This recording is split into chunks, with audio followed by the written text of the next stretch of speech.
You just knew that the media would have a tough time acknowledging another Trump triumph. Well, these killjoys actually found a way to criticize the president as he greeted 3 American hostages released from North Korea. He has a complete incapacity for human empathy. You have 3 prisoners of the North Korean slave state, and it's about Donald Trump. It's about the ratings. How soon will it be before we see these images turned around and, put out on social media by the president as some kind of, campaign message? Donald Trump's a former reality show producer. This was a staged production meant for television, meant for the cameras. Staged? Well, maybe Hallie Jackson is having amnesia. I mean, just 4 years ago, President Obama staged an elaborate Rose Garden photo op announcing the release of Army Private Bo Bergdahl, flanked by his parents. Remember, that was an odd deal to the parents.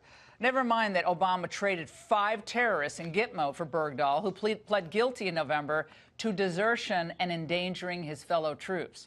So let's discuss the double standard with Fox News host of Media Buzz, Howie Kurtz, along with Fox News contributor Leslie Marshall. Howie, let's go to you. I mean, right from the beginning, Obama, when he was nominated, he went to that Invesco Field speech in Denver. They brought in the big columns, the Roman columns. David Geffen was involved in producing the whole thing. I believe it was Geffen. I mean, he was really good at stage production. Here we have Trump at 3 in the morning going to greet the hostages, and everybody's having a meltdown over it. Yeah, this is such a sad spin. I mean, the president went out there to give a hero's welcome to these 3 hostages, to make it about them. He didn't put the spotlight on himself. And, some in the media just have to kind of mock or minimize or denigrate it. So what should be a celebratory moment for the country, let's face it, becomes just another anti-Trump story. And he didn't show enough empathy. He didn't bite his lower lip and feel their pain. Feign a tear. Yeah, same thing when he went to visit the hurricane victims. This is why people hate the press. It really is.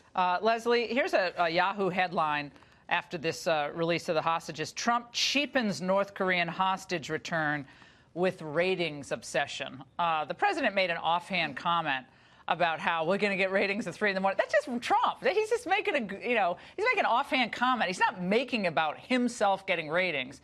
This compared to Bill Clinton in 2009. Here's some headlines from there. In Release of Journalists, both Clintons had key roles, August 4th, 2009. I think we have the full screens.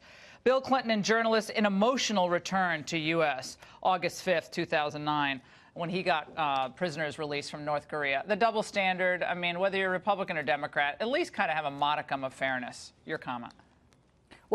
Well, I have to say, and I am a Democrat who loves to attack the president every chance I get, as you guys know. But this one, it should be about these 3 men released. It should not be about politics. And I have to say, I really didn't think, and I know lefties get mad at me for this, I'm just saying the truth here, I didn't think it was about the president. What bothered me was when he gave credit to Kim Jong-un.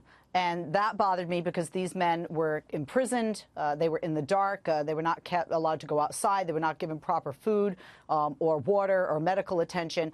That was the thing that bothered me the most. And the comment about the ratings, although it is Trump, we do hope, Laura, we just hope day after day that he will become a bit more presidential and forget the size of crowds or the ratings.